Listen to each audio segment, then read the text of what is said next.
Nobody stocking a vending machine at $9 an hour thinks they're looking at a career ladder. They think they're looking at a job that ends the second the truck's empty. But there's a whole hidden ranking system inside this business, 8 ranks deep, and almost nobody outside it knows it exists because the people at the top don't look any different from the people at the bottom. Same polo shirt, same dolly, same parking lot. The only thing that actually separates rank 1 from rank 8 is who owns the machine, and that answer changes everything else about the life attached to it.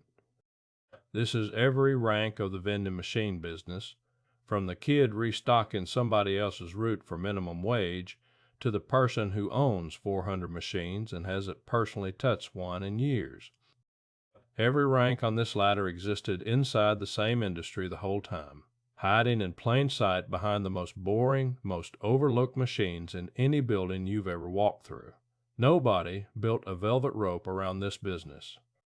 It just never occurred to most people to ask who owned it.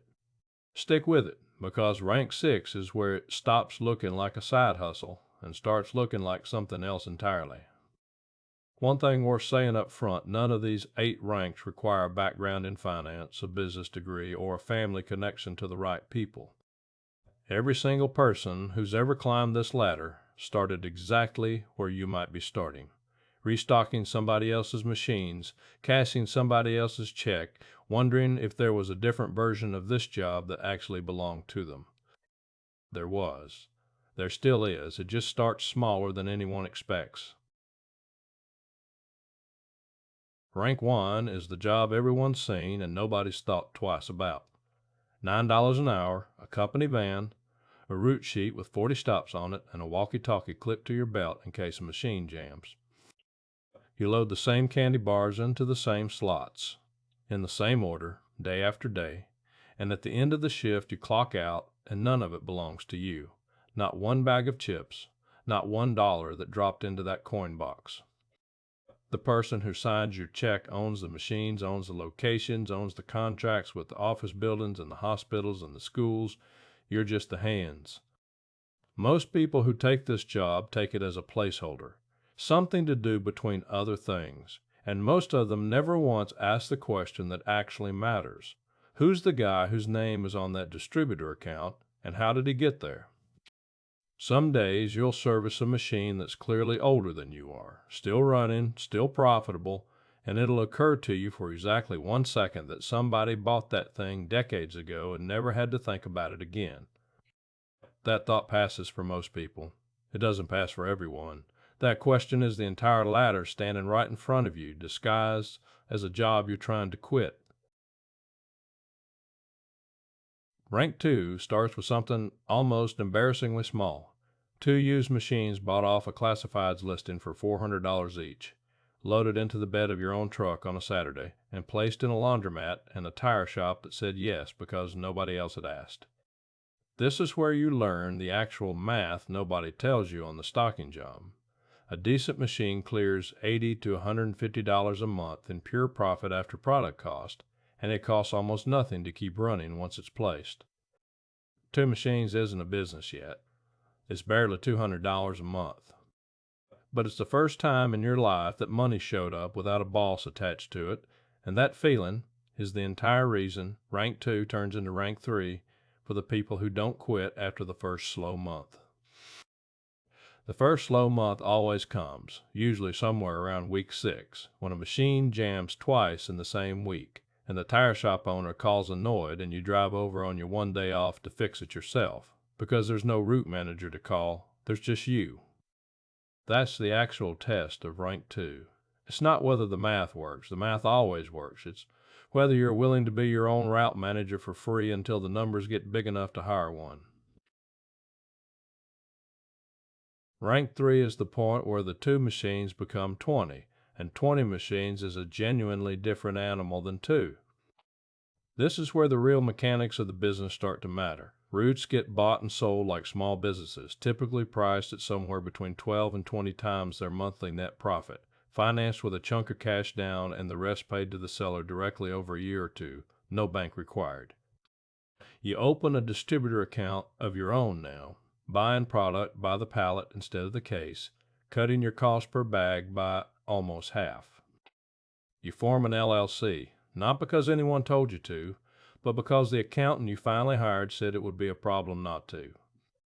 20 machines across one zip code means a route that takes a full day to service, a truck that's always half full of inventory, and a bank balance that, for the first time, doesn't reset to zero every 2 weeks.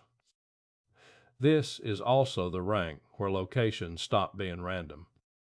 You start reading foot traffic the way a retailer would, counting cars in a parking lot before you ever knock on a manager's door, because a machine in the wrong spot loses money quietly for years, while a machine in the right spot pays for itself in 4 months flat. Nobody taught you that. You just started noticing it the same way anyone notices a pattern they're finally paying enough attention to see. Rank 4 is the rank where your own hands stop being the thing that makes the money move. Somewhere around machine number 40 the math flips. It's cheaper to pay someone $20 an hour to run half your route than to burn your own Saturday doing it, and the machines don't care whose hands are loading them, they just need loading. You hire your first stocker, the exact job you started at, except now you're the name on the check. This is also where cashless readers start paying for themselves. Small card tap units bolted onto older machines that quietly push average sales up close to 20%, because people who wouldn't dig for exact change will absolutely tap a card without thinking twice. You're still working, but the work has changed shape entirely, from loading candy to managing the 2 or 3 people who now load it for you. There's a specific discomfort to this rank that nobody warns you about ahead of time, paying someone to do the exact job that once put groceries in your own fridge, watching them make the same mistakes you made on your first route, and biting your tongue instead of taking the dolly out of their hands yourself. You don't get to be the best stocker on your own route anymore. You get to be the person the route survives without. Rank 5 is where the business stops being one route and starts being a network. 60, then 100, then 150 machines spread across 3 or 4 counties instead of one zip code, because a single territory only has so many good locations before you've placed a machine in every one of them. This is also where the product line quietly widens, not just snack and soda machines anymore, but small break room micro markets, open shelves with a self-checkout kiosk instead of a coin slot, sitting inside office buildings that never wanted the noise of a vending machine but were happy to say yes to something that looked more like a mini convenience store. Managing a network this size means real software now. Route optimization, inventory tracking, sales dashboards, the same tools a much bigger company would use, except it's still just you and 3 employees running it. The counties themselves start to blur together after a while. A distribution center in one, your busiest machines in another, your accountant in a third, and the only thing tying it all into one business instead of 3 separate ones is a spreadsheet you update every Sunday night. The same spreadsheet, in the same format, going back years, that nobody else has ever seen. Rank 6 is where something changes that has nothing to do with machines and everything to do with people. You stop just buying used equipment off classifieds and start buying entire routes, wholesale, from smaller operators who are ready to get out, the same way somebody once bought your first 2 machines worth of locations from a guy who wanted to retire. At an industry trade show, restocking a display case at your own booth, a face turns up that you recognize instantly and hope doesn't recognize you back. Your old manager from the $9 an hour stocking job, still running the same route, still driving the same van, looking at your booth badge like the math isn't adding up in his head. You don't lie. You also don't linger on it. Some ranks you climb are easy to explain at a dinner table. This one, you learn to just let people find out on their own, because saying it out loud to the people still on rank, one never quite lands the way you'd hope. The routes you're buying now aren't priced off classifieds anymore either. They're priced off real financials, 3 years of bank statements, a signed non-compete so the seller can't just start a new route 2 blocks over, and a due diligence period where you personally ride along on their route for a week to confirm the numbers on paper match the machines on the ground. Half the routes you look at don't survive that week. The ones that do, you buy without blinking. Rank 7 is where the business stops chasing individual locations altogether and starts locking up entire institutions. A hospital system doesn't want 6 separate vendors managing 6 separate break rooms across 4 buildings. It wants one contract, one point of contact, one company that guarantees uptime, and that contract is worth more than 50 scattered gas station machines combined. Getting it means a real bid process, insurance certificates, background checks on every employee who will ever be inside the building, and a service level agreement that says a broken machine gets fixed within 4 hours or the contract's at risk. It's a different kind of selling than knocking on the tire shop door ever was.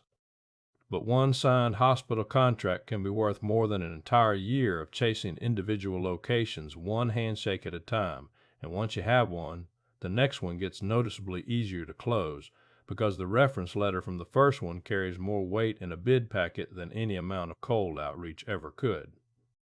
This is the rank where your own resume stops mattering, and your client list starts doing the talking instead, which is a strange thing to realize about a business that started with a walkie-talkie and a route sheet. Rank 8 is the rank almost nobody outside the business believes is real until they see the numbers. 400 machines, a full-time route staff who've never met the owner in person, service contracts with hospital systems and university campuses and manufacturing plants, and a business that runs entirely without you touching a single dolly, a single coin box, a single bag of chips. The name on rank 1's paycheck and the name that started at rank 1 are, technically, the same person, separated by roughly a decade and a habit of never quite stopping at the level that felt comfortable. At this rank, the business isn't really about vending machines anymore. It's about the systems that run 400 of anything without falling apart, and vending just happened to be the machine that taught the lesson first.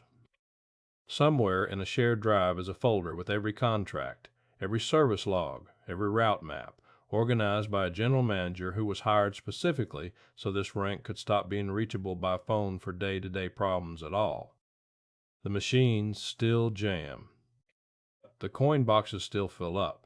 None of it requires the person whose name is on the LLC to know it's happening in real time anymore, and that particular kind of quiet is what the first 7 ranks were actually building toward the whole time. 8 ranks, and the honest truth is almost everyone who's ever loaded a vending machine for a paycheck has stood at rank 1 without ever being told rank 2 was available to them for $400 and a Saturday. That's the actual gap in this entire business. Not talent, not luck, just information nobody hands you, along with the walkie-talkie and the route sheet. Most people clock out at the end of a shift and go home. A small number of them go home and spend $400 on 2 used machines instead. And 10 years later, the difference between those 2 choices is the entire distance between rank 1 and rank 8. None of the 8 ranks required a degree, a connection, or a lucky break. Every single one of them required the exact same thing the one before it did, buying something that made money while you weren't standing next to it, and doing that again, slightly bigger, as many times as it took. The machines were never the hard part. Buying the first 2 when nobody's told you it's allowed is the only real rank that matters. Nobody's going to hand you a route sheet with your own name on it. You have to write it yourself, one used machine at a time, in a laundromat or a tire shop that said yes because nobody else had bothered to ask. If you made it through all 8 ranks, you already know more about how this business actually works than most people who've stocked machines for a decade without ever once wondering who signed the check. Subscribe if you want to see the next unglamorous business hiding behind an ordinary job, and tell me in the comments which rank you'd actually stop at if you got there. Most people never even ask themselves that question because nobody ever hands them a reason to. You just did. What you do with it next is the only part of the story that isn't already written. If this kind of quiet arithmetic is your kind of story, the subscribe button is right there, and it costs exactly nothing, which is the best price this channel knows. A new one arrives tomorrow, Same time, same desk, different machine.